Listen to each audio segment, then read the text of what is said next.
La réponse de la France, elle n'est pas isolée, elle s'inscrit dans le cadre européen. Et moi, je considère que la réponse européenne n'est pas à la hauteur de ce qu'elle aurait dû être, de l'histoire qui est celle de l'Europe, des valeurs qui sont celles que défend l'Union européenne ou qu'elle est censée défendre. Cette réponse, elle n'est pas satisfaisante.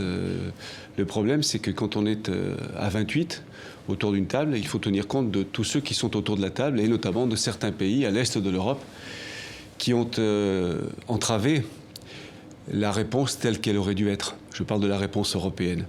On sait que des tendances populistes, voire xénophobes, sont à l'œuvre dans certains pays d'Europe de l'Est, et pas seulement en Europe de l'Est, mais ces tendances en Europe de l'Est se manifestent même jusqu'au sein des gouvernements de certains pays d'Europe de l'Est, et tout ça a évidemment empêché... à la Hongrie, à l'Autriche, à la Pologne, à un certain nombre de ces pays. Et à la Slovaquie, oui, pourquoi ne pas les citer. Oui. Et ces gouvernements ont empêché l'Europe de fournir la réponse qu'elle aurait dû fournir. Alors, il y a un accord avec la Turquie qui a été passé, qui n'est pas encore complètement réalisé. Il y a des conditions qui ont été mises de la part de la Turquie, mais aussi de la part de l'Union européenne. Moi, je souhaite évidemment que toutes les conditions soient remplies pour que cet accord soit le plus efficace possible.